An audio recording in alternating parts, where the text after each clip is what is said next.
¿Qué tal? ¿Cómo estás? Que Dios te bendiga. Vamos a continuar con nuestra serie de estudio Panorama General de la Biblia, y el día de hoy vamos a hablar del arresto de Jesús, narrado en el Evangelio de Marcos en el capítulo 14.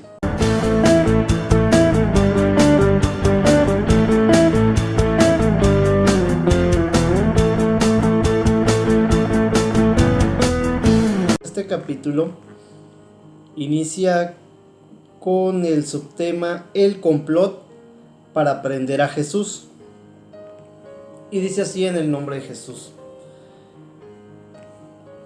2 días después era la Pascua y la fiesta de los panes sin levadura, y buscaban los principales sacerdotes y los escribas cómo prenderlo por engaño y matarlo. Ya hemos hablado de lo que era la Pascua, la fiesta de los panes sin levadura, cómo los judíos celebraban en ese día su independencia, cuando el Señor, por medio de las plagas, los libera de la mano de Moisés también de la esclavitud en Egipto. Y decían: no durante la fiesta, para que no se haga alboroto del pueblo. Tiempo de fiesta en Jerusalén. La Pascua, que celebraba la liberación de los judíos de la esclavitud en Egipto, era uno de los puntos más altos del calendario judío. Todos los varones mayores de 12 años iban a Jerusalén para celebrar el festival. Por eso la ciudad estaba colmada con cientos de miles de peregrinos en los días de la muerte de Jesús. Jesús es ungido en Betania. Pero estando él en Betania, en casa de Simón el leproso, y sentado a la mesa, vino una mujer con un vaso de alabastro, de perfume, de nardo, puro, de mucho precio. Y quebrando el vaso del alabastro, se lo derramó sobre su cabeza. Y hubo algunos que se enojaron dentro de sí y dijeron: ¿para qué se ha hecho este desperdicio de perfume? Porque podía haberse vendido por más de 300 denarios y haberse dado a los pobres. Y murmuraban contra ella. Pero Jesús dijo: déjenla, ¿por qué la molestan? Buena obra me ha hecho. Siempre tendrán entre ustedes a los pobres, y cuando quieran los podrán hacer bien, pero a mí no siempre me tendrán. Esta ha hecho lo que podía, porque se ha anticipado a ungir mi cuerpo para la sepultura. De cierto les digo, en donde quiera que se predique este evangelio en todo el mundo, también se contará lo que ésta ha hecho, para memoria de ella. Judas ofrece entregar a Jesús. Entonces Judas el Iscariote, uno de los 12, fue a los principales sacerdotes para entregárselo.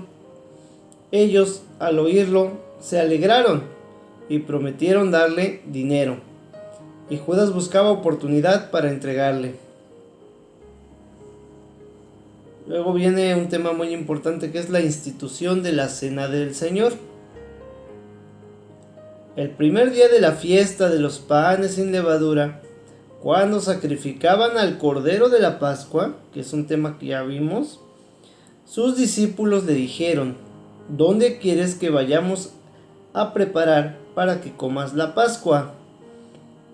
Y envió 2 de sus discípulos y les dijo: vayan a la ciudad y les saldrá al encuentro un hombre que lleva un cántaro de agua. Síganlo, y donde entrare, digan al señor de la casa: el maestro dice, ¿dónde está el aposento donde he de comer la Pascua con mis discípulos?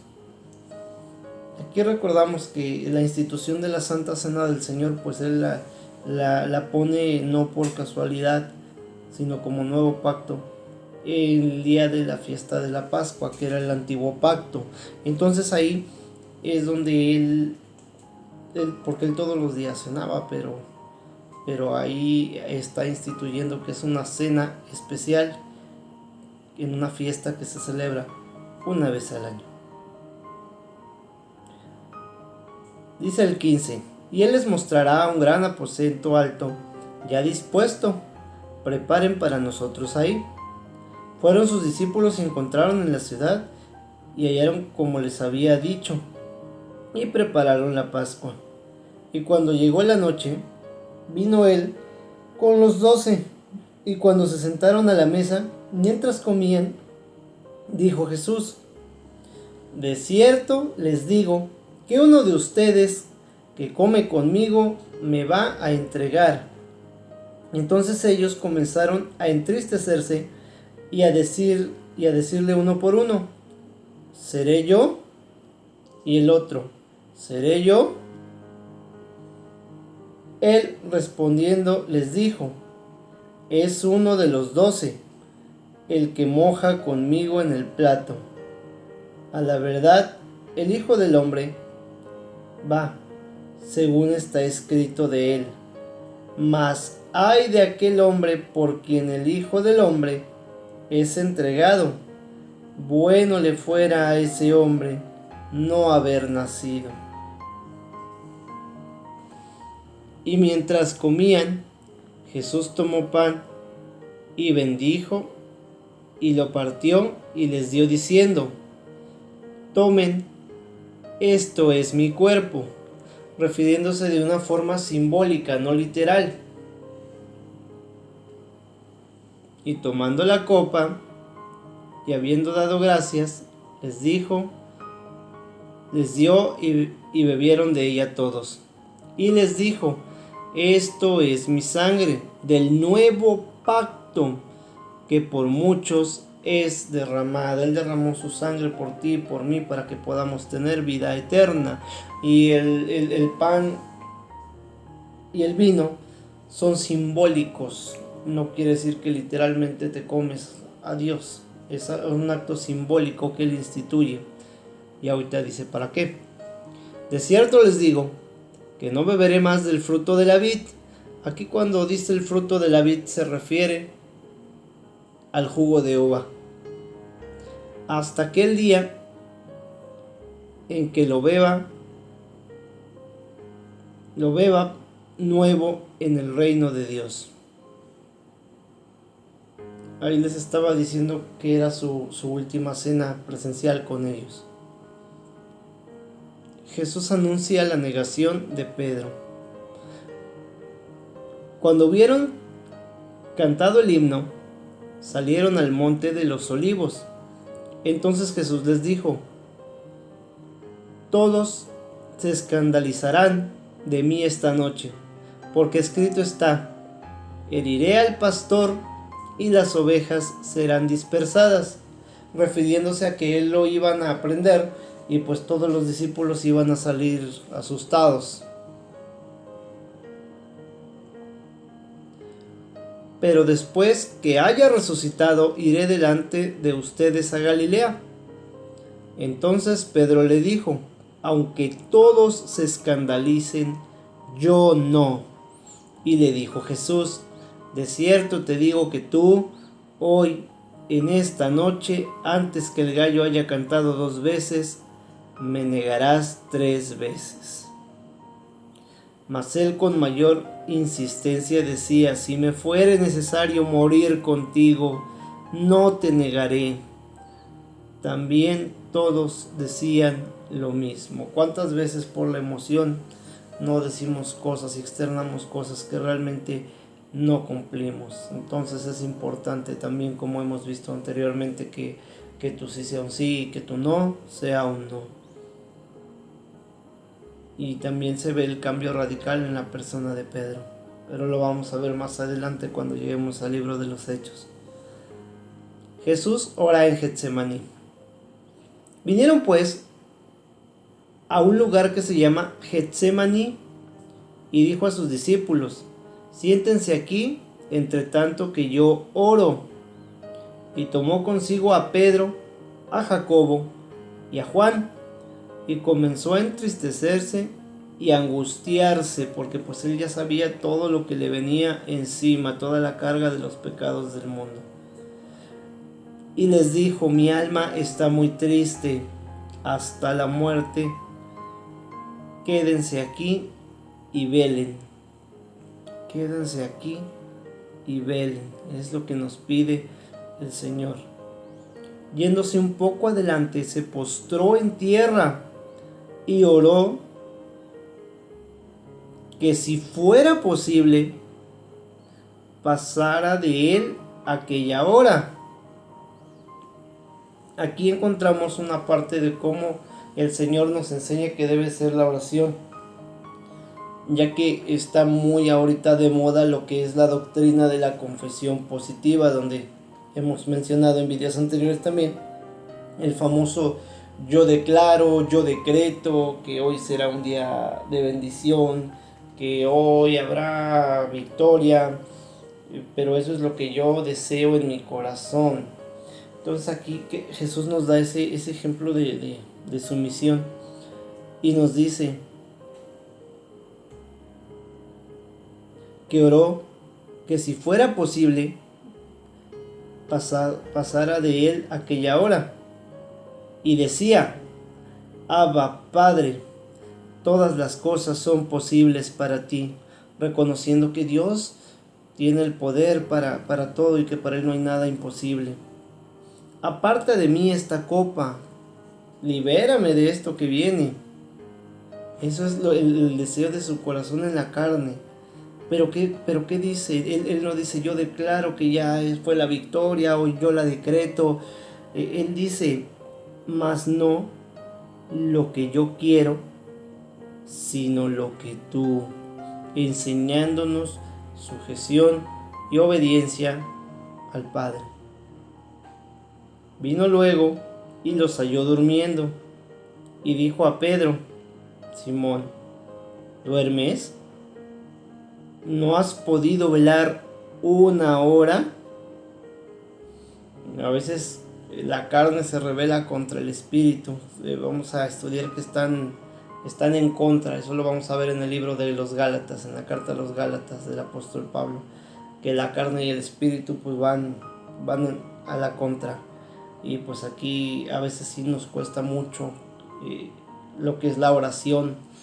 A veces doblamos nuestras rodillas y empezamos a orar y sentimos como que ya oramos una hora y apenas van 5 minutos. Entonces es una disciplina muy bonita que tenemos que empezar a ejercitar hasta lograr pasar más tiempo con el Señor. Recordemos que la oración es platicar con Dios, no repetir cosas en vano como una grabadora o como un periquito.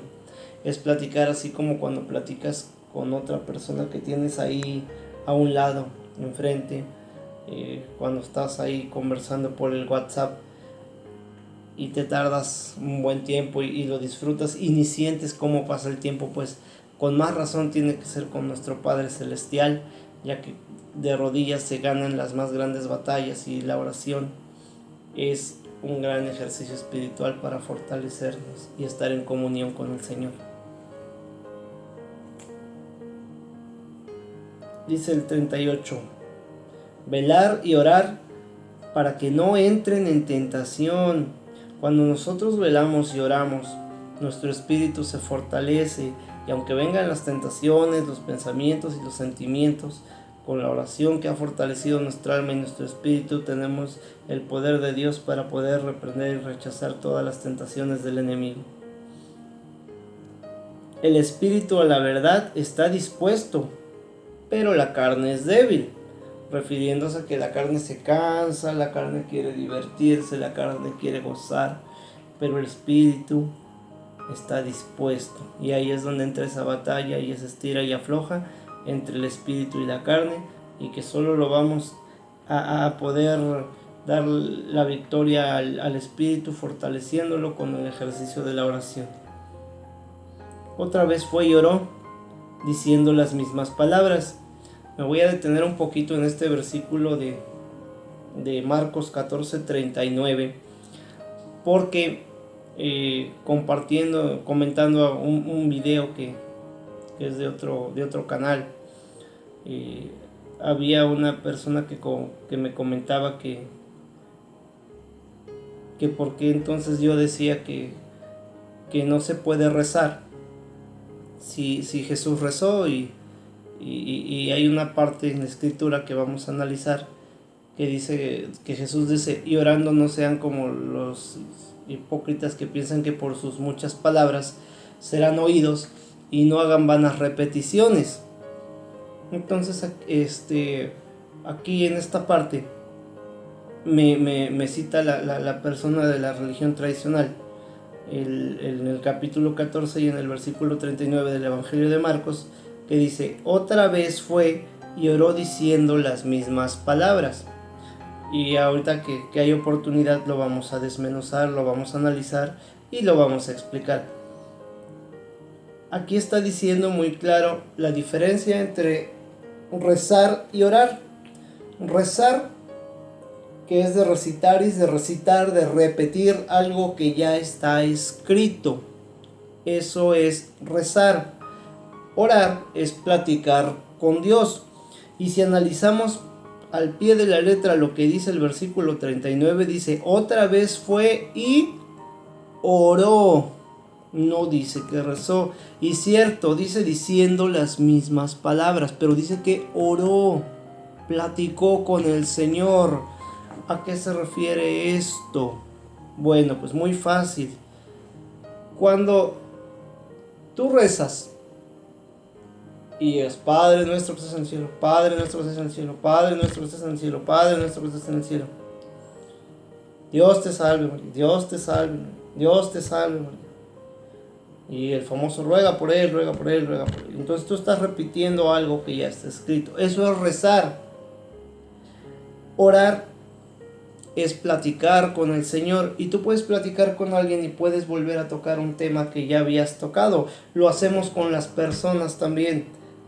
Cuando llamas a tu hijo, cuando platicas con tu pareja, ¿te acuerdas que ya te había comentado que no he podido dormir en estas noches?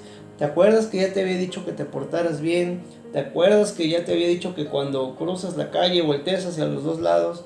Estás platicando y estás repitiendo, estás diciendo las mismas palabras, ¿no? En la plática, pero estás platicando, no estás repitiendo algo que ya está.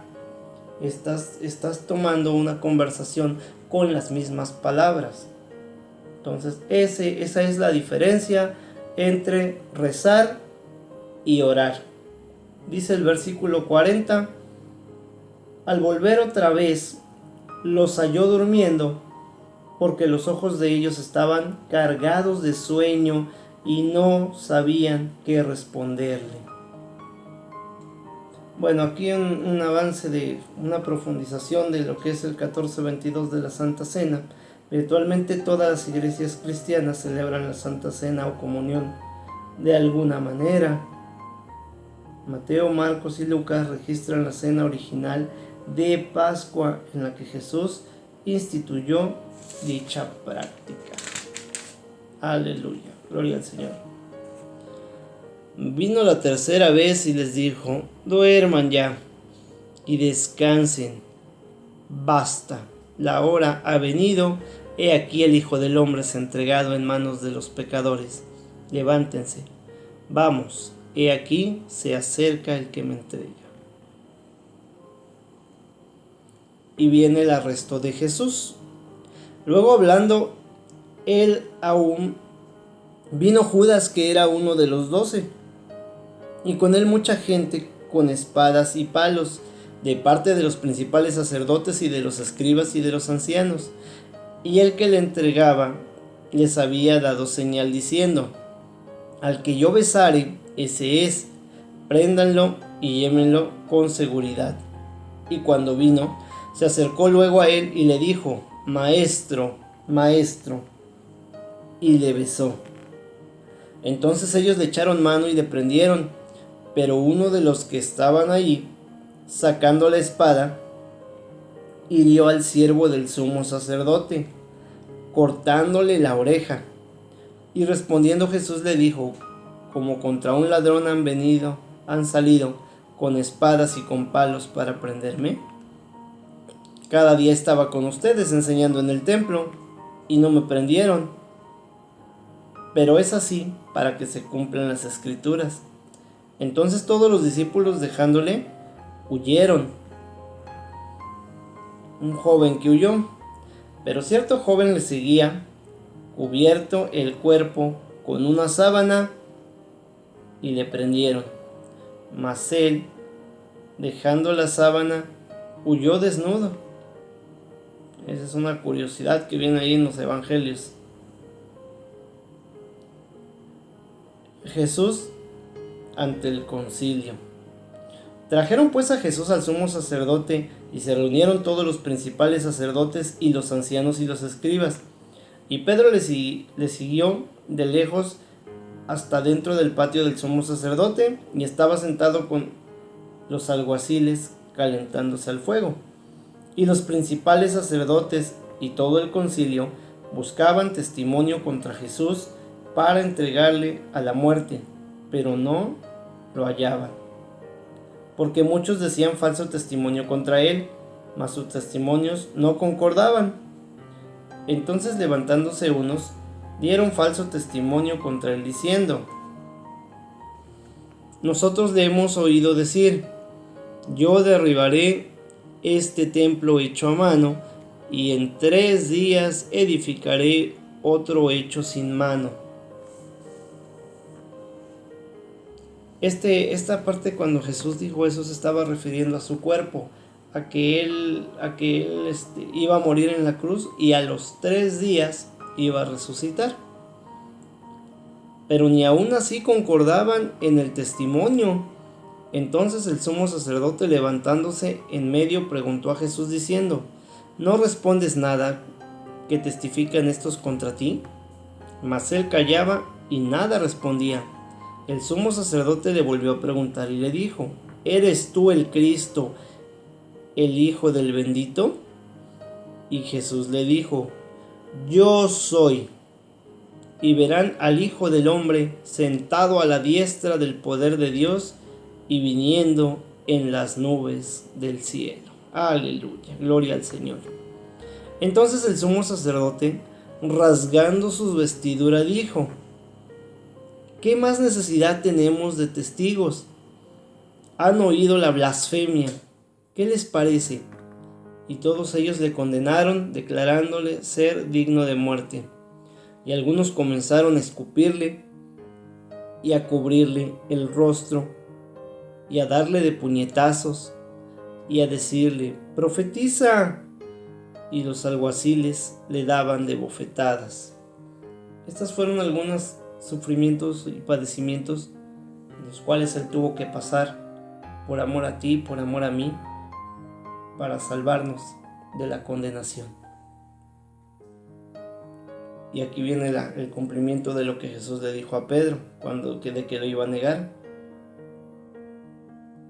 Estando Pedro abajo en el patio, vino una de las criadas del sumo sacerdote, y cuando vio a Pedro que se calentaba, mirándole dijo: tú también estabas con Jesús el Nazareno.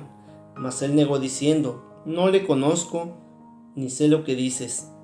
Y salió a la entrada y cantó el gallo. Y la criada, viéndole otra vez, comenzó a decir a los que estaban ahí: este es de ellos.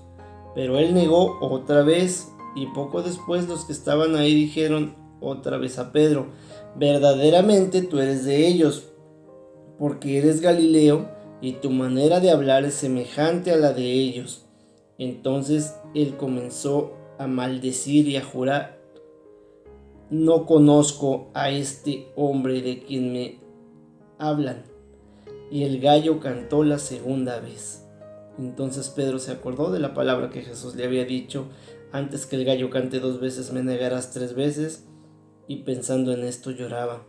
Aquí hay una parte bien interesante, porque dice que lo conocían por su manera de hablar. Cuando eres un seguidor de Cristo, el Señor limpia tu corazón. Dice que la palabra de Dios, que de la abundancia del corazón habla la boca. ¿Qué es lo que hay en tu corazón? Es lo que va a salir por tu boca. Si tu corazón tiene amargura, va a salir amargura, chismes, groserías.